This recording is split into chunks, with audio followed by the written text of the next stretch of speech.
Sveiki visi, get ready with me į Gabrielės gimtadienį.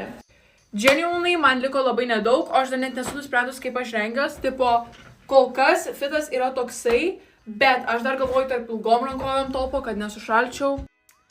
Anyways, aš žiauriai laukiu šito gimtadienio, pastarosiom dienom vis galvojau, ką čia rengtis. Variau į Akropolį tam, kad nusipirkti rūbų, kadangi literaliai neturėjau normalaus topo.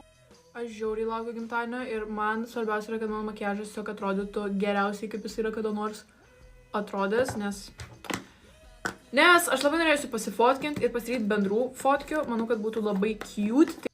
Also, mano veidas tikrai labai pasitvarkė, va dabar, kai esu be makiažo, galit matyti. Čia yra likę tik tais randai, bet I'm so happy, kad aš finally over esu tos breakouts. Turit mano laivus, tikrai girdėjot, kad pasakau, kad kai kur varyti turėčiau per atostogas, bet vienu žodžiu mes turėjom varyti su klase į Prahą ir mes nebevarom.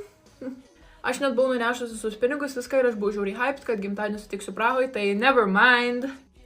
Bet tuos pinigus, kuriuos nešiau į Prahą, aš išleidau biški ant kito dalyko, kurio aš taip laukiu, jis bus taip negreit. Aš tiesiog jis turiu influencinti, čia yra geriausias antakių gelis, jis yra iš Essence.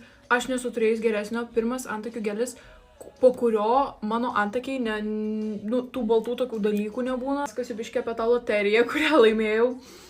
Vienu žodžiu, kadangi mes nebevarėm į tą Prahą, man buvo žiauriai liūdna, nes tipo, vis tiek, nežinau, aš kažkaip labai norėjau toks experience, bet tada mes pamatėm, kad kai kas labai gero koncertuoja Lietuvoje ir mes su draugėm buvom iš karto tokios, oh my god, tipo, mes turim nusipirkti bilietus.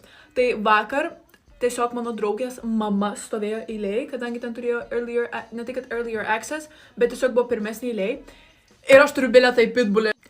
Čia yra už daugiau nei pusmečio, aš nežinau, kaip aš iki tiek išlauksiu, bet I am so excited, guys. Jūs nenutokėt, ant kiek aš laukiu varyti tą koncertą. Aš dabar uždėjau biškį concealerio, kadangi man išspaudė viską ir dabar man jau kokią savaitę gerą giją, savaitę giją ir vis dar pilnai neišgijo, tai liko tų tokių randų, tai aš jos dabar bandau išnaikinti. Aš turiu tokį naują kontravimą, čia yra Lifter Stick iš Maybelline, I swear to God. Žiemai čia yra tobulas kontravimo ir bronzinimo produktas, kadangi jis yra toksai šaltesnio atspalvio. Aš dabar jums papasakosiu apie tą savaitę. Mano savaitė čia buvo geriausia mokyklos savaitė, kokia tik tais gali egzistuoti, aš nejuokauju. Vienu žodžiu, prieš kokias porą savaičių aš užsirašiau, VU darė, kad galima eiti į paskaitas kartu su studentais. Ir išpuolė taip, kad trečiadienį man literaliai gal buvo kokios 4 pamokos, bet būtent viena paskaita buvo ten gal 2 pamokų metu. Tai gavos, kad aš ėjau į 2 pamokas, tada ketvirtadienį man buvo 0 pamokų, o tą penktadienį man buvo 1 pamoka, tai į ją nuėjau ir tai išvariau į miestą with my friend. Tai aš literaliai, man čia kaip atostogos yra, tų pamokų visai nesijautė, aš nejuokauju, I was living life. Nes it's about to be a long night. It's about to be a long night, guys. Also, pažiūrėkit, su tuo setting powder atrodo kaip su filtru. Anyways, realiai done with the base. Pagaliau baigiau, dabar eisiu off camera, pasidarysiu akis ir tada grįšiu ir tai išsitiesinsiu plaukus ir varysiu, nes man jau biškį reikia neužilgo varyti. Hello people, aš atrodo visai taip su tušu, I know. Dabar keliausiu išsitiesiant plaukus ir tada pasidarysiu lip combo, of course. Ir čia full result. Ačiū labai, kad žiūrėjot. Ciao.